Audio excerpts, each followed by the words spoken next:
Hello, I'm Chanel, this is Spirited Stardust, and today I'm wrapping up my favourites from this month. I used to just do my favourite new decks, or all my new decks, but I've decided to just switch it up and just talk about all the new things that I have consumed this month. So I'm going to also utilise timestamps for the first time, so just skip ahead to whatever floats your boat. I'm going to start with media. Excuse the hair, I just had a shower and I couldn't bother waiting for it to dry, so you can watch it frizz up in real time. So I'll start with the media. I watched, in terms of going out to the cinema, I only went to see Thor Love and Thunder. I enjoyed it. I know it's had a lot of mixed reviews and a lot of people didn't like it. I'm just a big fan of Taika. I like all of his creations. I like his sense of humour. I was laughing my butt off through most of this. I feel like I'm going to sneeze, hopefully I don't, it's embarrassing. And I actually did cry as well.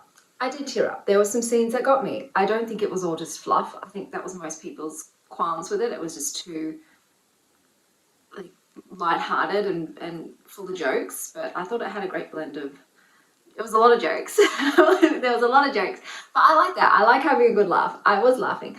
But I did cry, and I felt like the storyline was good, and yeah, I thought it was a nice installment. I like his cinematography, I like his direction, I like the actors that are in it, so I enjoyed it. Not as much as Thor Ragnarok. Obviously there was a lot more, okay, I think that's the main thing that people probably had a gripe with, was less action, I guess, in a way, but it was a different kind of action. But I liked it, and yeah, I've had a great time, so I'll continue to see anything that Taika makes. In terms of what I've watched on television, I have been watching the How to Change Your Mind documentary on Netflix, which showcases some psychedelic drugs such as LSD, psilocybin, MDMA, and mescaline in terms of their therapeutic uses and how they change the brain. This was something that I have direct experience with.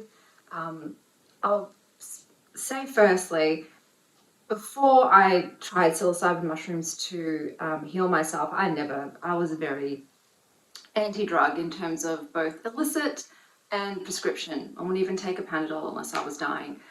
So it took a lot for me, like severe health crises and desperation, to go that route. But now I am a convert.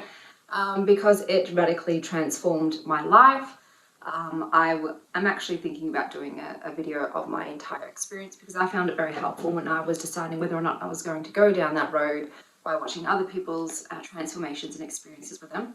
But yeah, this documentary sort of focuses on the use of them in therapeutic settings in regards to treating addictions, PTSD, traumas, anxiety, all of that sort of thing. I believe in Canada they've already gotten permission to use them in therapeutic settings. I don't know all of them. I think it is perhaps MDMA and psilocybin. I think they're the main two that are sort of getting the green light to be used in studies. It's about time. So I find it fascinating. I'm very open-minded now after having my experience, and I think anything that can be used safely and effectively, no matter what it is, should be sort of allowed. People can make their own choices whether or not they want to participate, whether they want to use the substances. But I think that there is a very huge untapped potential with these organisms, with these things from the earth, with these drugs that can help human beings who are suffering. So highly recommend giving it a watch. So that was great. I also watched Sandman. So I grew up reading Neil Gaiman's Sandman graphic novels. So I had sort of, I don't want to say high expectations, but I wasn't going into this just completely naive. Overall, it was okay. I'll just say it was okay. A lot of things could have been done better. For instance, in terms of casting, some were great, some were not. Lucifer was probably the biggest letdown for me. I just did not vibe with the choice they made. I did not find that actress very threatening, terrifying, menacing. Like as Lucifer, Lucifer's a tough one. I always have big I'd say my favorite representation of Lucifer so far was in Constantine. I think that's great. He was fantastic.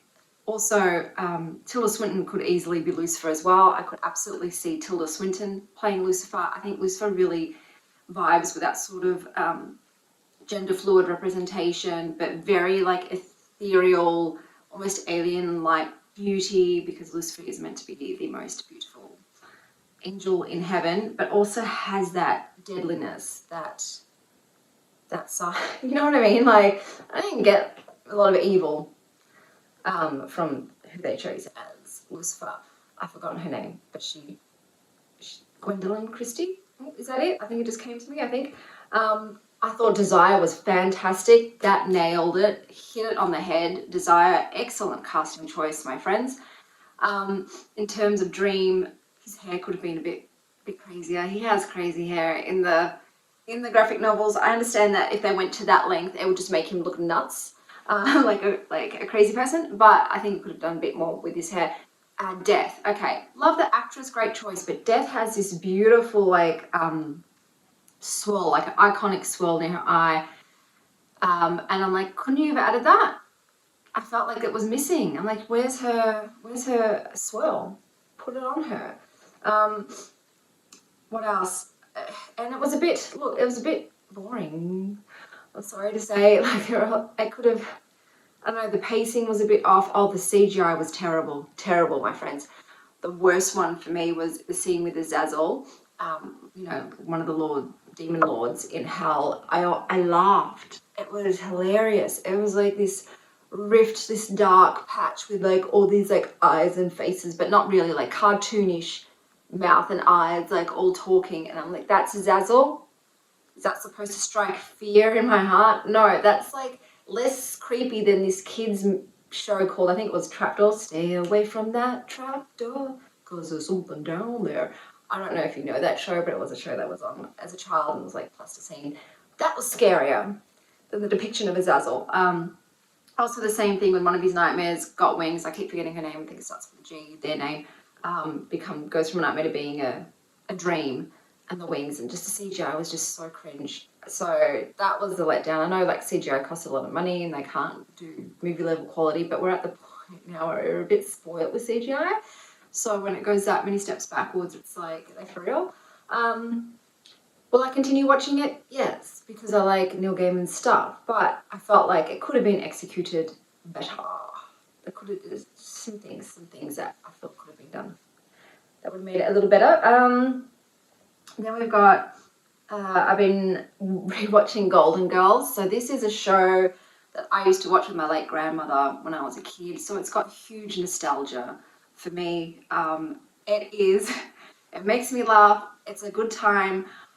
Obviously, if you look at it through today's lens, it would be considered problematic, but I feel like almost every show from the 80s and 90s in today's woke culture would be problematic. So, trigger warnings, I guess. There's a lot of slut shaming, but like I said, I grew up with it, so I find it funny. I'm not looking at it through today's lens. I'm looking at it through the rose-colored glasses of my youth. So I love Golden Girls. I'm just going to say it. And then we've got Addams Family coming up. So Addams Family is another one of those iconic childhood, pins. I resonated with that so completely. Wednesday Addams was my spirit animal. Every Halloween I dressed up like her. I love Addams Family. And see, with Addams Family, when they get the casting, when they nail it, like the Addams Family movies, perfect casting. Christina Ricci, legendary. Her depiction of Wednesday Addams, flawless, absolutely flawless. She's a queen. She killed it. I loved her in that role. She's like a gothic queen in general. But as Wednesday Addams, amazing. So it's very hard to like top that. Morticia and Gomez, I thought with Raul Julia and Angelica Houston, they nailed it. They nailed Morticia's deadly beauty, elegance, combo, intelligence, eroticism, goddess-like nature, and Gomez's charisma and romantic side, but also like he's lethal as well. Like and elegant, and it just their chemistry was amazing, because Gomez and Morticia have that incredibly romantic, obsessive, enamored relationship. Okay, it's their relationship. So I saw the and Christopher Lloyd is fessed up. Great, fantastic. I love Christopher Lloyd. So I watched the trailer. Wednesday looks amazing. Obviously, I haven't seen the show, so this is just my hypothesis of what I feel from the trailer. Wednesday looks great, like the casting choice. Wardrobe, pretty good. The shoes were a bit off for some reason. I was like, I don't know if those shoes are right. But anyway, so I'm hay fevery, so my nose is running. And then I saw Morticia and Gomez. Okay, Gomez, great that they cast someone with Latin background, because, you know, Gomez. But the actor that they chose, to me, he's normally someone that's like the comic relief. He's funny. He's a bit gross sometimes, like in what he does in past works. I don't see in him that suave charisma, real like romantic, masculine, erotic quality that Gomez normally has. I don't get that from him at all. I'm like, that is not a Gomez that I'm going to swoon over. Like, ooh, who's this bad boy with a, you know, a massive heart? No. And then Morticia is Catherine Zeta-Jones. I'm like, that's a choice. Okay. So interesting. I'm like, are you just choosing her because she sort of looks like the traditional depiction of Morticia a little bit? I don't know. I don't think she's got that gravitas. She hasn't got that. I'm not threatened by her at all, whereas Angelica Houston, I'm like, this bitch gonna murder me. like she commits murder for sure. I don't get that from Catherine Zeta. She's feisty. She hasn't got that collected, calm, you know, lethalness. I don't know, but I haven't seen the show, and I didn't see any. I couldn't feel the chemistry between that Morticia and that Gomez in the trailer.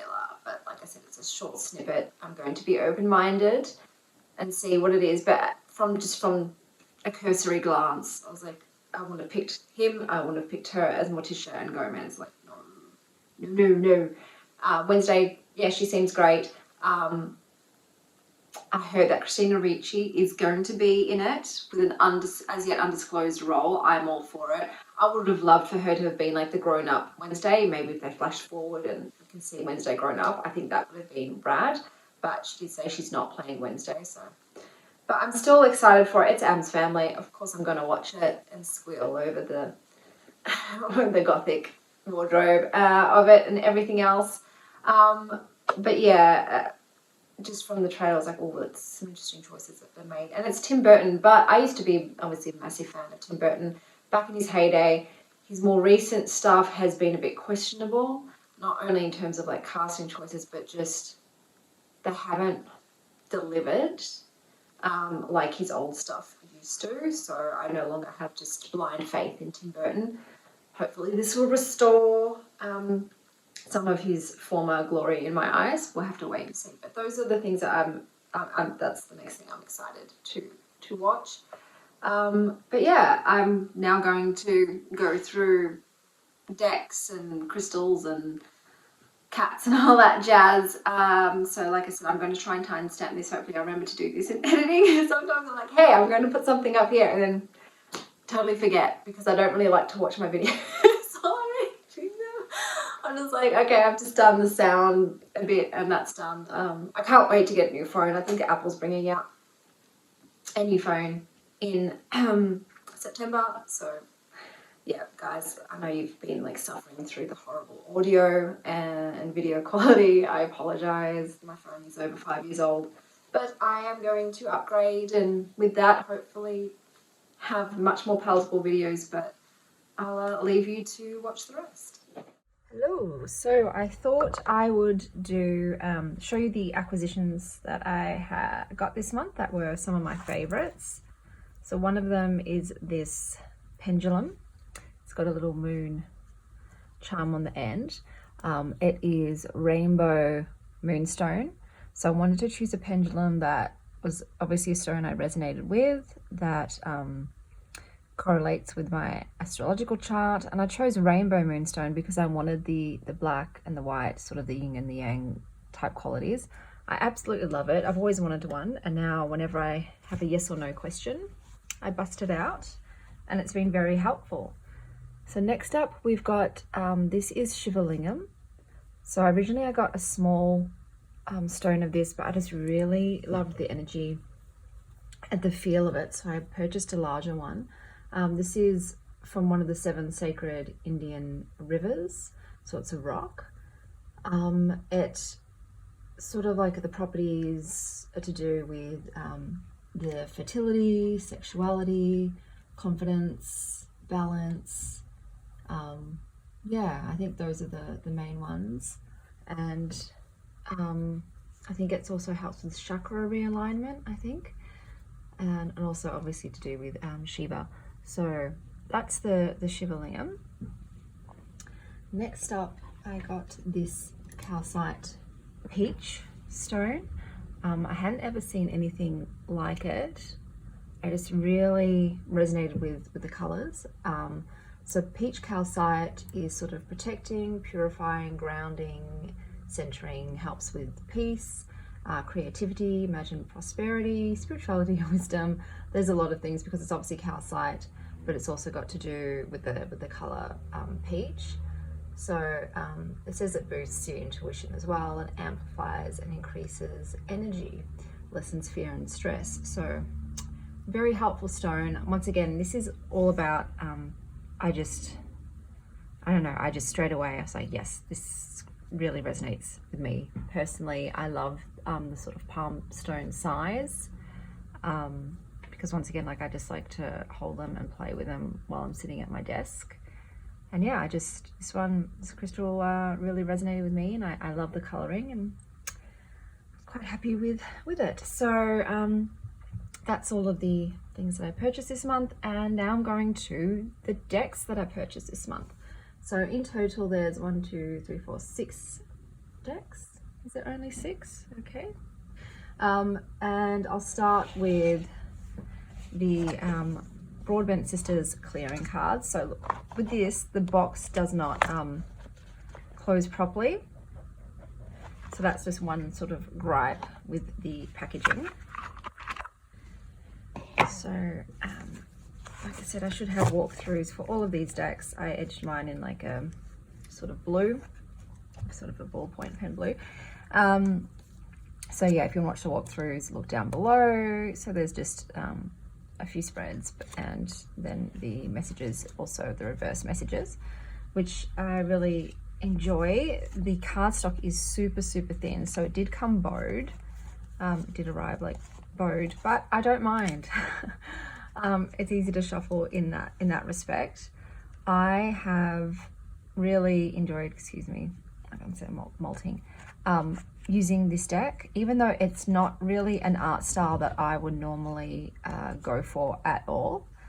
The appeal of this deck was the card names. So the keywords, the phrases that this oracle used, they were really fascinating to me, ones that I'd not really seen before, and they got my curiosity, and I thought, I want to check it out. I want to read what they've written. Excuse me, I've got a bit of hay fever today. So yeah, I have had a lot of fun with this. I'll read one of the entries while I flip through so you can get an idea.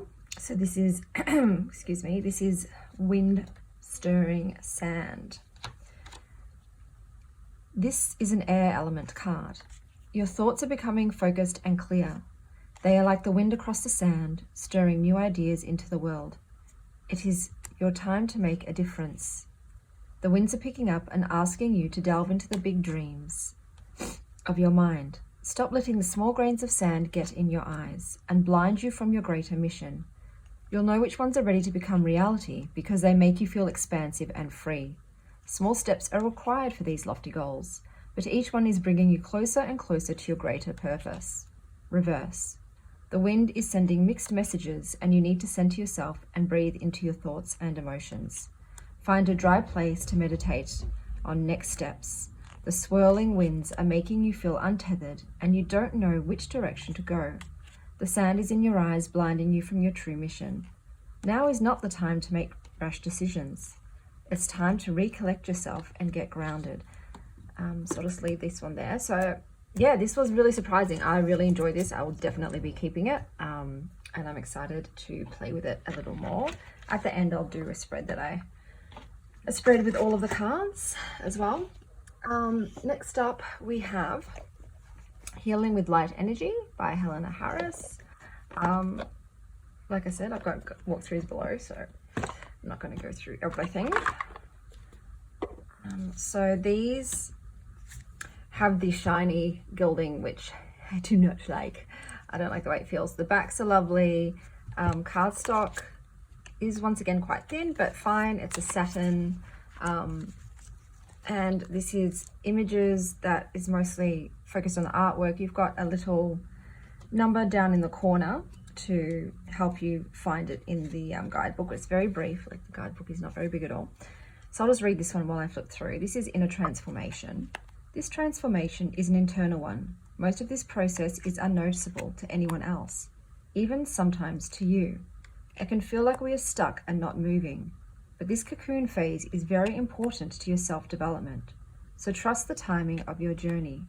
You've come a long way and you're doing great. So I loved the illustrations in this. This is what drew me to the deck. I thought they were really beautiful, really evocative and vibrant. I am not certain about whether or not I will keep it. I think I do need more time.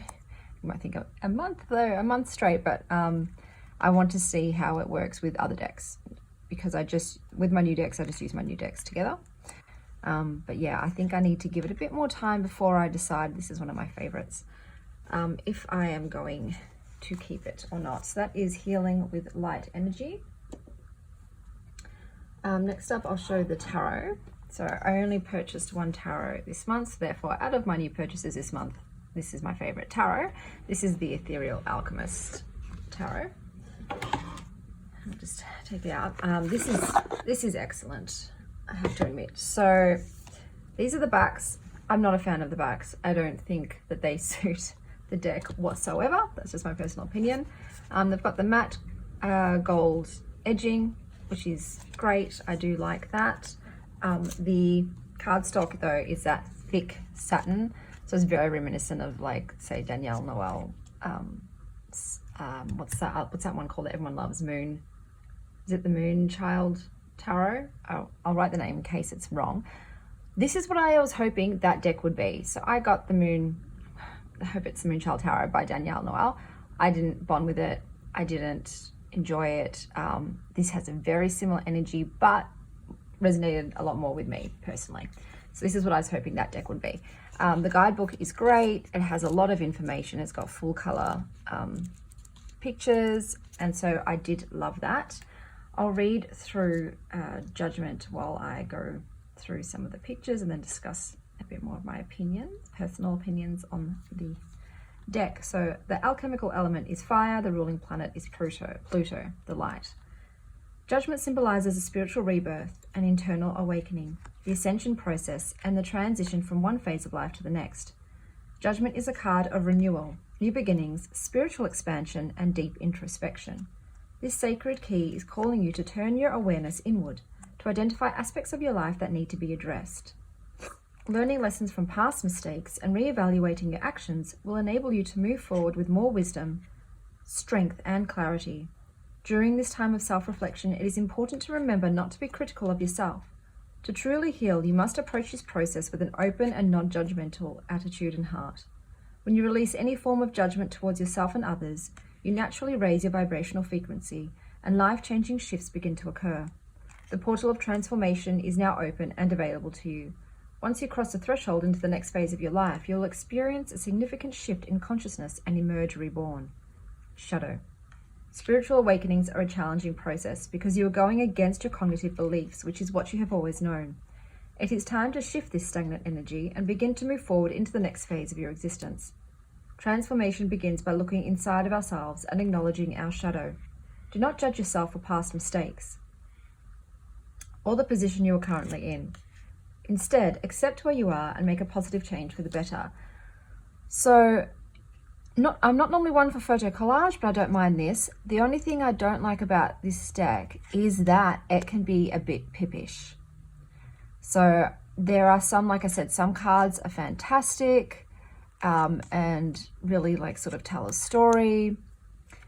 And then some cards are just, I'll try and find one of them more pippish. So this is a little pip, you know, and it's very stock standard. There's no sort of like interpretation on that. This was upsetting because Nine of Pentacles is one of my favorite cards. And I'm like, that's what you're going for. So there are some cards that I'm disappointed in this deck. I just don't feel like they marry up with the rest of the artwork and aesthetic. See, that's fine. That's fine. They're not too pippish. They're fine. Same as this. That's absolutely fine. But then, like you saw with that, like this is still okay. Still don't mind this. But the Nine of Pentacles, 10 of Pentacles as well, which is another one of my favorite cards. I'm like, again, why? You saw the Eight of Wands, which was just a stock standard, you know, wands across the page. Seven of Pentacles. See, I don't know what happened. I feel like she got to Pentacles and was like, I don't really know how I feel about this court. I'm just going to go with like pips, some flowers and some medallions. So the Pentacles, which is my favorite court out of all of them, was a letdown in this particular one. Some of them feel a bit like out of place. Like this one doesn't really vibe with the rest, same as this Lovers card. I was like, I don't really feel like it goes with everything else. Seven of Cups. At least there's something different in all the cups. But yeah, look, there were some things I didn't like in terms of artwork. But overall, I do love the guidebook. I like the messages. And I am going to keep it and play with it more. It's not like, oh my God, I'm in love with it, but I really still do enjoy it. It reads well. That's another really important thing. Does it read well? Do you get coherent readings with it? Yes, I do. So I will be keeping that one. Next up, we've got the By the Bay Kinesiology Nature's Healing Chi Oracle. So I always run out of space, so I'm going to bump everything. So these were the backs, sort of soft watercolor. I edged mine in a dusky pink. They are that satin and a firmer card. That's the guidebook right there. I'll read through, then I'll give you my personal opinion. So we'll start with new moon beginning. The keywords: a fresh start, goals, influence, intention, manifestation, momentum, optimistic, purify, rejuvenate, renewal. The new moon brings us the energy of a fresh start and is the optimal time for quiet inner reflection and to set new intentions and goals for the future. It represents a time to reset, recharge, and rejuvenate, refocus. Energetically, it creates a shift and second chance. These are some questions or prompts. Where in your life do you need a fresh start, new project, or inspiration to start something new? What intention do you need to set, gain momentum with, and start manifesting? Is it time to purify your thinking, reset your goals, recharge your mind and body, and activate renewal? Who or what is an overwhelming influence in your life? Do you need an influence to progress? Are you ruminating too much on your past decisions and experiences? Is it time to embrace this second chance and start over with a fresh new energy? And the affirmation is, I am rejuvenated to make a fresh start, feeling purified, optimistic, and focused on my goals. So I do like the artwork. It's very soft, it's very gentle. It's got a very similar palette through it. I do like the objects that they've chosen and the keywords that they've put with those objects. The guidebook could have been a bit more substantial. Like there's a lot of journal prompts. I feel like could have had less journal prompts, more maybe a divination sort of meaning, more of a divinatory expansion. That being said, I don't know, like I do like it, but I'm not 100% sold on it. Once again, I am going to have to work with this more, pair it with some other decks. Yeah, I'm not sure. I'm yes and no. This one was a stalker card for me. So driftwood afloat is sort of to do with ebb and flow of things, with the cycles of life. I'll see. I do like that there's a lot of also like sort of Australian scenery to it, but I think I have to work with it a bit more and see how I feel. But that was the Nature's Healing Chi Oracle, which I need a bit more time with. Next up, we've got this one here, which is Into the Lonely Woods by Lucy Cavendish. So these are the backs. This is typical Blue Angel. All their cards are the same. They're large. They're very thick. They've got the satin. I edged mine in black. The satin finish. This is the book. It's not the usual Lucy Cavendish. She talks a lot in the beginning about the themes of isolation, solitude, loneliness, and being alone. So there's a lot of that. There's also like how to use your cards in general and clear them and connect to them. So there's a lot about, this is good for a newbie, I guess, who's never gotten cards before and wants some ideas of what you can do with your cards and how you can work with them, the spreads. But the cards themselves have very little compared to what I normally expect with a Lucy Cavendish deck. So I'll read through and then talk more. This is the plight of the wanderer. There may come a sleepless night when you must walk with your troubles until they feel larger than you can continue to carry. There will come a night when the journey has taken you so far that you feel the burdens of your needs must be laid down, and you must free yourself from them. This card comes to you to say that you must now know that some of the troubles you carry are not yours. They do not belong to you, and yet you carry them. There will be a wise one who tells you to share some of these troubles for a time.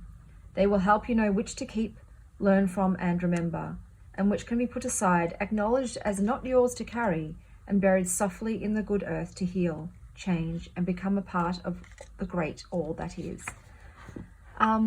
So the illustrations are lovely. I adore them. I like the phrases that Lucy Cavendish has used. I like her write-ups, but for me, this is a very sort of specifically utilized deck. Like the subject matter is quite specific, and I just don't know that I would have much use of it a lot of the time. Like this would be a very seldom used deck, and I'm not sure if I want to keep a deck that I'm not going to turn to use majority of the time. So yeah, it's been hard because, like I said, it is beautiful. I love the artwork. I think it's very sweet. It fits that niche really well. Lucy's write-ups are always wonderful, but yeah, I'm not going to use it, for instance, as a daily card pull. I'm not going to use it most of the time. I have to be in the energy that I would be drawn to this, and I'm not very often in that energy anymore. Maybe in the past, but no longer. So I think this is going to be a case of me rehoming it to someone else, unfortunately, because like I said, I do like to keep my decks. I have about 70, and I don't really want a lot more than that, so I do like to keep them around that level. Girls, come on, mummy's trying to film. It's my cats. So yeah, so I already know that that's not a deck that I'm going to use very often, so therefore I've had a lovely month with it, but I shall be blessing it and moving it on. And the last deck for this month was Oracle of the Essences. Pardon what. So I'll just get this out of the big box. And so this is the guidebook. So once again, it's got a decent amount of information. It's got a lot of spreads, and then the actual cards have quite a lot. You've got keywords, you've got quotes about the plants or the colors or the chakras, you've got divinatory meaning and affirmations. So it's quite a great guidebook. I love the backs. I think they're gorgeous. I like that sort of illustration style. It's got the matte gold, which is wonderful. They are a great size, so not too big, not too small for me. They're the, what do you call it? The satin matte finish, fairly thick. I'll read from the guidebook and then I'll talk about it. So keep in mind, this is a multiple artist deck. So there are multiple artists in this. So I'll read Cedarwood, which is optimism and connection. The wise words. Stress is a choice. So is peace. Cedarwood is soft, warm and woody. It is the perfect essence for when you feel lonely and need to acknowledge that your friends and family are there for you. It takes courage to recognize that you need help, and even more to ask your loved ones for support. For this reason, it is not surprising that cedarwood helps with anxiety. Cedarwood connects with the first chakras, the chakras of your tribe. These are the values and the roots that were created by the community that you entered at the time you were born. When cedarwood is positive, connections and family and friends are easy and healthy. But the cedarwood personality can transform quickly into oversensitivity, obsession, and personal relationship battles. Cedarwood is fantastic for concentration, focus, urinary problems, and is great to assist with skin conditions. Divinatory meaning. If cedarwood shows in your reading, you need the emotional strength required to overcome any relationship conflicts that may arise. It can also be indicative that you have been overprotective and a bit obsessive in your relationships, and easiness is required. Feelings of betrayal might be coming to the surface. Simplify things rather than complicating them. Uncertainty might be surrounding you right now. It is time to trust in yourself and you will make the right choices. Affirmation. I am willing to give and receive love into my life every day in every way. So with a multiple artist deck, there are going to be cards that you probably don't like the illustration style, and then cards that you really do. Like this one does nothing for me. I don't like this one either. I don't think that also really encapsulates vanilla, the essence of the vanilla plant. Yeah, so no, I don't really, I guess, vibe with all of the choices that they've made artistic-wise, or perhaps keyword-wise with the herbs and plants, but that's just me. I still find it really interesting. I still think it's quite fun. It's a fun deck to me. I like reading the guidebook. They've got a lot of different parts in that, which I glean something from every time. I am somewhat familiar with plant essences, but I can always learn more. I just can't stand this. I'm not a big fan of like dudes with abs in decks in general. I don't know. It's just, I don't really feel like I need to see it. This guy just looks a bit like Boromir. So like I said, but there's some that I think this is really cute. Eucalyptus, which is also great because it also includes, this deck does include a lot of like Australian plants and imagery. There's Indigenous Australian before, and I do like that. But like I said, it's very, very varied, very varied in terms of the illustration style and some of the, like this one. It makes me laugh though. It does make me laugh. So I do find humor in the cringe sometimes. I don't mind that. This one, I don't know. I feel a bit weird about this one personally. I don't know about that card. So some of them are a bit like, oh, is that problematic? I don't know. But overall, I am going to keep it. I did get enough from it that I will keep this. There are so many cards too, which is great. I like decks that have a lot of cards in them. And yeah, like there's some that I really love and some that I'm like, no. Yes. You know what I mean? Like, it just depends on the card. But yeah, I'll do a reading with it later.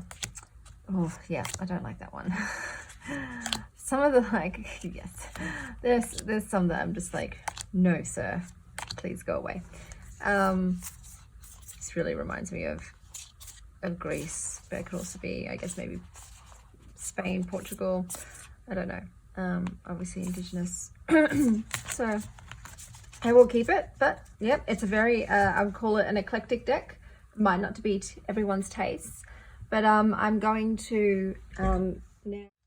Okay, so for the spread, I'm doing a sort of a Virgo themed spread since we're going into Virgo season.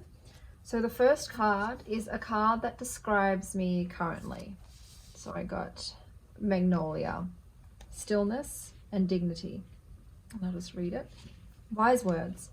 People say nothing is impossible, but I do nothing every day. By Winnie the Pooh. Magnolia often symbolizes the yin energy or the feminine side of life. She is a representation of solemnity and purity. Magnolia is a goddess, protector of the village, the karma of the sufferers, and the one who gives welfare to the village. It is not coincidence that the essence of Magnolia supports the hormonal system and the immune system. With the high content of linalool found in the Magnolia essence, it is believed that it can help with anxious feelings. With gentleness, it uplifts the spirit and infuses a sense of wonder in the world around us. When Magnolia is on the positive side, she is sweet and very helpful. She is a reliable friend who gives with love and compassion without expecting anything back. Her soothing energy can put you to sleep. Magnolia has the words to open hearts, loosen trapped powers, and she shows you the path into the fertile depths of creative stillness. On the negative side, Magnolia can be boring and stuck in a routine, going around in circles and taking no steps towards goals or dreams. Magnolia personality can be busy in the mind and hold feelings of underachievement in the heart. Negative traits of female Magnolias might involve situations in which they have lost trust in love and faith in relationships. An interesting fact is that Magnolia flowers grow on trees, and the trees can live for a full century. They cannot pollinate without the help of beetles, making the Magnolia a strong, resilient flower. Consequently, her essence can assist us in the same way. Magnolia blends well with lavender, ylang-ylang, geranium and lime. The divinatory meaning. You have been a great support for everyone around you, but your gentleness must not be confused with weakness. Magnolia reminds you that you have been putting off your own needs and it is time to reassess your priorities. Make time for self-care. Pampering your soul and taking time to be still is not optional but necessary. Affirmation. I have enough. I do enough. I am enough. And that is right on the nose for me at the moment. Okay, so that was a card that best describes me currently. Next, we got how can I improve my ability to go with the flow? And I got this card right here. I'm not sure how to put these, I'll just have to layer them. So I have to look that one up. That's number 30. Speak up. Speak your inner truth and stand up for yourself. You have something special and unique to give, so let it be known. Value yourself and your work, not only in your thought patterns, but your words and actions too. Remember your worth and behave accordingly. So that is how I can improve my ability to go with the flow. Why should I begin to ask others for help? So I got Page of Wands for that one. Why should I begin to ask others for help? Page of Wands. The Page of Wands is a beautiful card to receive as it reminds you to connect with your inner child's youthful, enthusiastic energy. You can accomplish this through various forms of creative self-expression such as dancing, singing, drawing, or painting. Be sure to engage in playful activities that allow you to harness that youthful part of yourself. The Page of Wands also brings good news and an abundance of innovative ideas. If you've been harboring an idea for some time now, you may want to think of ways you can manifest your vision into physical form. It is time to step out into the world and seek opportunities that excite your spirit. Prepare for opportunities when they arise by putting a structured plan of action together. If you are starting a new business, perhaps you could start by organizing your space and make room for new manifestations. Write a business plan, invest in tools, and educate yourself of what you are going into. The Shadow. Your mind may be full of innovative and creative ideas, but you've not yet mastered how to express them. Are you questioning whether you'll succeed? Are your peers feeding you fears? Perhaps you're subconsciously attempting to sabotage your success because you don't feel deserving of it. Ask yourself these questions to find the root cause of your creative blockage. Relinquish any limiting beliefs because you are worthy of success. You are enough. How freaky is it when something correlates like that? Like literally, I am enough. We had the affirmations. It's like, you are enough. Speak up. You're worthy. There's a theme, man. I like it when the cards work together. Okay, why do I sometimes feel misunderstood by others? And for that one, I got, do not hide your light. Do not hide your light. What is the light that we hold within? The love we have, the fullness of our dreams, the urge for joy that we shackle till we give ourselves limits that make us feel blinded to the truth of all that we are. The light within you is longing to be freed. It will not vanish, be stolen, or shrivel if you take it from its hidden place. Bring it forth and let the light within you lead. Know that the sense of being the only person with this strange shining within will be replaced in time with the knowledge that your light helps us all escape our prisons, that your light illuminates the darkness of the lonesome path. The world needs your light. Okay, next up I've got how I can start to see the perfect in my imperfect self. And for that I got the haircut. So I'll just read the haircut. The second treatment. It's time to cut something out of your life. Old expectations are no longer serving you. It's time to let go. A dramatic change can ignite a fresh path. Cutting your hair is an important ritual. It's seen as a rite of passage after a big life change. This is a season of new beginnings and new confidence.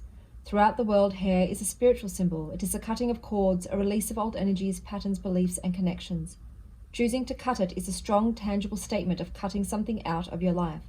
It's time to stop clinging to what is in the past. An intentional clearing of old energy is necessary right now. This dramatic change will make you feel lighter. It sometimes takes a big external change to let your spirit know you are serious about the intention you are setting. Book a hair appointment, let go of the past, and step into a lighter, more ease-way field of being. Reversed. Things have gotten out of control. Don't be rash and make any big decisions at this time. Slow down, take time to focus, and only cut what needs to go. Perhaps a relationship is no longer serving you, but go to counseling before you end it. If a career move is in order, make sure you have one lined up that feels more soulful before you jump ship. Instead of moving to a new home, try rearranging the furniture first. Be discerning, as this is a powerful ritual that cannot be taken lightly. It's easy to cut out parts that don't seem perfect, but sometimes a blowout is all you need. And the last one is a new healthy habit I should explore. And I got lavender soothe. Devotion, elegance, grace, healing, nurture, purity, serenity, silence, virtue, vulnerable. Delicate lavender with its vibrant purple color and sweet floral aroma gracefully stands upright, composed, and allows itself to be vulnerable to the world. It is healing, soothing, and calming. It symbolizes nurturing, serenity, elegance, purity, and spiritual awakening. Do you need to block out the external world and tune into the silence within yourself to find peace, calm, and serenity? Are you devoted to soothing, nurturing, and healing yourself on a regular basis? In what areas of your life do you need to soften into your vulnerabilities while standing tall and composed in who you are? Do you need to open your awareness to the beauty held within you? Are you living a virtuous and flourishing life? Affirmation. I am devoted to my spiritual connection while expressing my highest self, feeling pure and serene. So these were all the decks that I used this month. Obviously my favorite tarot was the only tarot that I had, so that was the Ethereal Alchemist. Is that what it's called? I think so. And if I had to pick one oracle, it would be the Broadbent Sisters Clearing cards, because I just really enjoyed the breadth of the cards and the themes and the messages. I just thought they were really different and fresh for me. So those are the decks. I am going to be keeping a few. Some I'm definitely regifting, and some of them I'm going to have to like put in that in between limbo, purgatory area, and make my mind up later on. So I hope you're having an enjoyable morning, afternoon, or evening, wherever you are. And as always, stay wild, star child. Oh, Syl, does anyone else's cards do this? R.I.P. leather chairs, my man.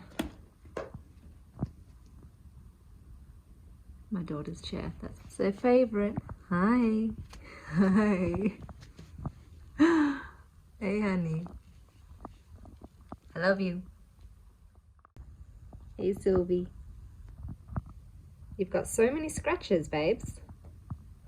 There's one right there.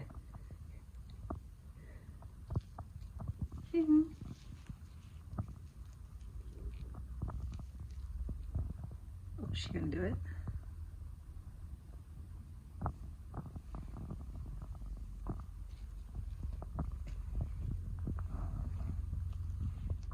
Hi, darling. Hello, Nova.